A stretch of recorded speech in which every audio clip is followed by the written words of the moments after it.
Welcome to the beautiful world of aquascaping. Today we're talking about fish. This is the last episode before Christmas and we have a very distinguished celebrity guest here with us, Jurijs. Cheers guys. And also we have here Lori, who's going to help us with the expert advice about fish. Do you know I'm not immune to try?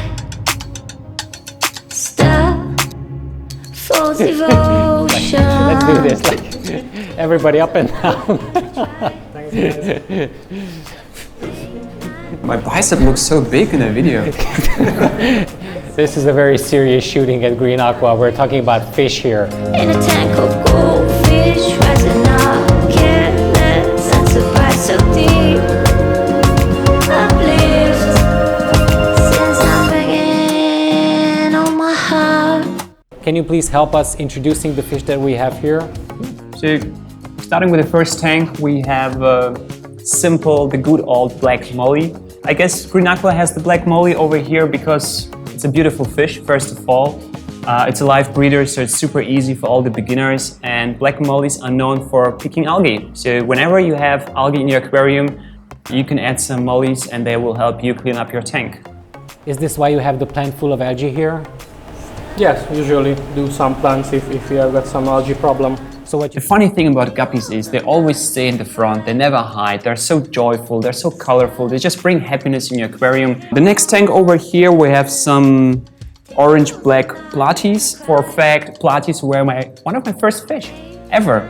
Like, no kidding. no kidding. I take some medicines for the Xiphophorus because at the moment it's on the fish some bacteria. I was thinking the light is switched off because they partied hard last night. Yeah, it do drink so much. What does it say? It's Hungarian, I can't read it. Under medicine control. Yeah. Okay, let's move on.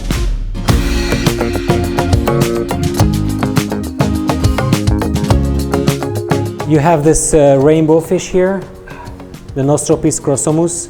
Guys, this Notropis fish, I learned it from Oliver Knott. The skin, it just shines like a rainbow with all the colors and super, super colorful. We have the fish that I have on my t-shirt right now, the Hyphessobrycon. By the way, guys, this t-shirt comes from Mosscotton. If you want to buy these t-shirts, just visit mosscotton.com. Everybody just calls them tetras and that's it. It's like there are 20 different types of fish which are called tetras. The tall body-shaped tetra is suitable for drift layouts, which have some vertical lines. If you look at the rainbow shiner in the same tank, they look like streamlined, so they're more for iwagumi style, which is not suitable for this fish because, I don't know, they would probably jump out, I guess, of the aquarium, but for more long-shaped aquarium, while this, this Rosa Chaos tetra, more for like condensed, more taller type aquarium. Same with the barbs we have in here. They're called, I guess, like 5-striped barbs. Right. It's very important where they're swimming. Are they swimming on the lower or are they swimming on the higher areas of your tank? Like mid to lower section. I guess so, I don't know. I told them to do it, so they have to. There is one more really special animal in this aquarium I would like to focus on just quite for a moment. This is this shrimp. This one has been in the tank for quite a while and I guess it's going to change their skin quite soon because you see some algae growing on the shrimp, its body. Antler guppy is some sort of like a wild type, but they have also been bred now, being, just popular among the hobbyists. And something really cool about the antler guppy is they're much smaller than the normal guppy is, and they're, I guess, like perfectly suitable for nano aquariums. Lori told me these are all male guppies because we don't really want to have 2,000 guppies in 2 months. Sausage party. Reaching out, since I'm bringing on my heart. They are dwarf Borarus brigittae and Borarus maculatus. I know Lori will argue with me. The species that I say it's the brigittae, it looks similar like brigittae, but actually it is Urophthalmoides. I don't know, I just broke my tongue. It's Urophthalmoides, Borarus Urophthalmoides. This plant is annoying me. I love plants, okay? Don't fight plants, Jurijs. In a tank of goldfish, rising up, careless and surprised so deep. you feed these fish? So in here I only use dry fish for food because I haven't got enough free time for feeding with frozen food. But usually when I use the hickory and the Danellas dry food, I think this is a very good quality to feeding only with dry food. Okay, so Jurijs, what do you feed your fish? I like to use frozen food as well. So like I said, Cyclops is very good for the coloration of the fish. And I use also live food. So I'm breeding myself Grindle worms. I see. Okay, let's move on. Fun fact about the coffee is it was standing on the heater, on the radiator, and it's warm. Yeah, German smart ass, I know. First of all, I like this raw much better. I'm not a guppy person, but I will get into them, promise. It's called Epiplates annulatus. They are also kind of small type of killifish. At least they're related with them. And what's really cool about them, they stay on the surface of the aquarium and they have like a little very shiny dot like on top of their head, but they jump. All fish that swim on the top of the surface, they are likely to jump out. This kind of silver body, white body. Yeah, Dermogenys Poecilia. It's like a little dwarf baby barracuda.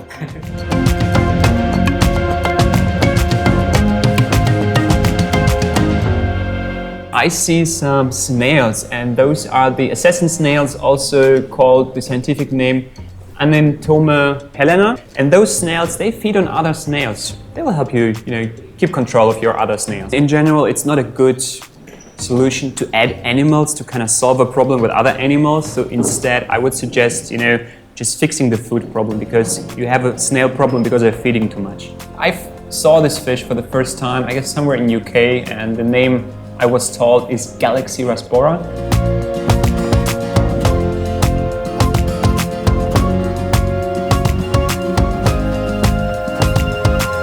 Actually, for nano tanks, I would only know the Raspora types which are good. But as soon as you have decorations and plants in your aquarium, they are gonna hide. You will literally not see them at all. And there is a little trick. With all, not just this fish, but any super shy fish, just add something, I don't know, I don't want to say stupid, but just add guppies. Because they will always stay in the front of the aquarium, kind of begging for food, and kind of demonstrate to the shy fish, there is no risk, there is no danger, you can come out. And after a while, you might It's like me and you, right? In the video. It's like, you can come out, and you came out. Yeah, you have to check my video in the vlog. 8, 9, picking up 6, 3, losing grip, not 6. I used to have gouramis in my childhood. This is how I started the aquarium hobby, by the way, having gouramis. Yeah, it's also a small kind of gouramis, like chocolate gouramis, so you can keep it with another kind of small fishes. So the yellow one is, I know the common name is honey gourami, at least. Yeah, this one is the honey gourami, also And the dark one, the gray one? So both are called honey gouramis. Yeah, Are you sure? Yeah, but this one is Are you the gold. questioning Glory? Like he was born knowing all these Latin names and all the species. It's a gold version. This is the normal version. This is the gold. Okay. And we have another small fish in here, which is like the rice fish, I guess? Yeah. On my heart. Okay, so we have here the Rasboras, the HENGELI, and the normal. Heteromorpha. In these fish holding tanks, the fish who have just recently arrived and they're trying to acclimatize to the local conditions are not giving their full color. So after you introduce them in your tank, and if you keep them well and you feed them well and they feel good, they're going to have really vivid colors. My experience with Raspora hengeli is they're very, very sensitive fish. Sometimes it can jump out the aquarium. If you stress them with heavy maintenance, like moving hardscape around, creating a huge mess, making a huge water change, they are very likely to just Turn over, yeah. This is the Black Phantom. This is the same one we have on the t-shirt.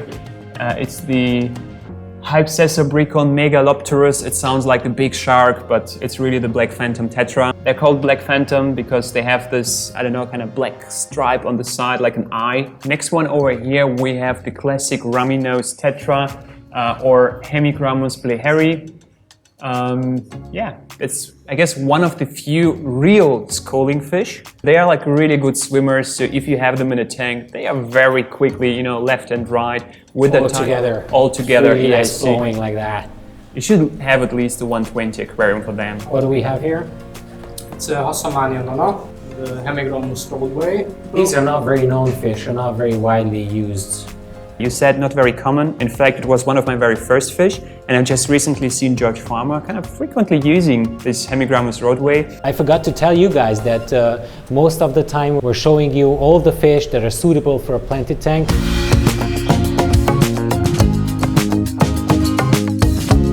And then we have here the neons, right? If you like buy a lot of them into a tank and you fill the tank with them, they can look really beautiful, and also make sure that you choose the right size. In the classic books, there were rules like centimeter fish equals amount of water. I would say it doesn't apply nowadays because there are 4 much centimeters for 5 liters. But I guess today it's a little bit different because, you know, we are using big filters.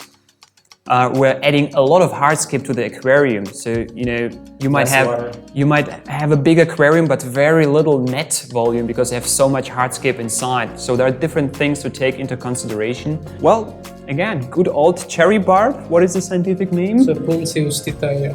Titea. Titea. We actually call it titea. I'm in the mood to make like really bad jokes. The Puntius, the Titi Puntius. Titea. I don't know. Can we joke about that? Because we were joking about sausage all day long. So. Hyphessobrycon flammeus, also the common name, I guess, is the red Rio tetra. You get really strong color towards the back of the fish, and it has like 3 stripes at the front, you know, like the Tyrannosaurus Rex, like making the scratches, having those 3 black stripes, looking like a real predator. Wolverine. Like,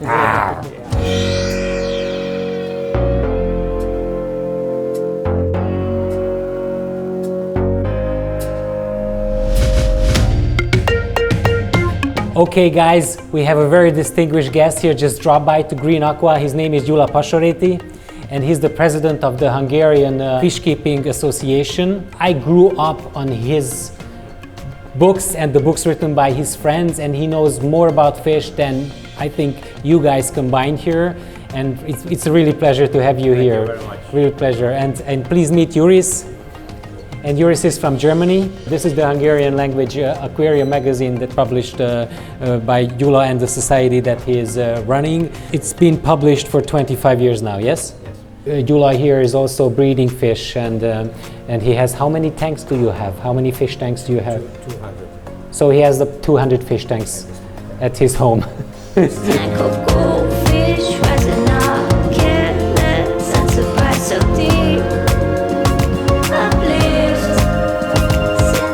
Dwarf cichlids. These are the only cichlids that are suitable for planted tanks. They work fine. You can keep a couple even in a small 60 centimeter aquarium. What's really cool, if you have a couple and they you know, they have this, let's call it, relationship. Right here you have the angelfish. These are bigger fish, and what kind of temperature do they like? They like warmer temperature, yes? No, you can start to 24.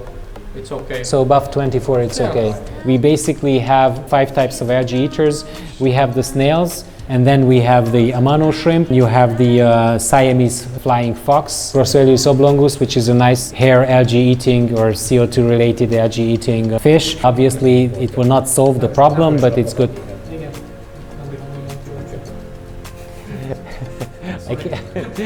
Some Hungarian speech behind me. It's very difficult. And then concentrating on Latin names, speaking in English, and then, you know, having Hungarian text after me. That is killing me. Reaching out, since I'm bringing on my heart. Reaching out. Make sure that you're not using many types of fish in the same tank. So it's very good to have only 1 or 2 types of fish in the same tank. Obviously you can have some dwarf cichlids, and you can have the algae eating crew, which is a different thing. But like for the main fish, you should just choose a couple of types of fish, because they will look better if you don't mix all these fish up. And actually they're not mixed up in the nature. Okay guys, so I don't want to take too much of your time. I really thank you for being here with us. And please follow Jurijs' channel as well. And he's gonna make a video, as we said, about Green Aqua, and he's gonna publish it almost together with our video. And thank you again, Gyula, for being here with us, and thank you, Lori, for all the expert advice and for keeping the Green Aqua fish tanks in their states. Guys, if you like the Green Aqua YouTube channel, please subscribe if you didn't do so yet, and please hit the like button if you like this video, or you can hit the bell button to get notified of our future uploads.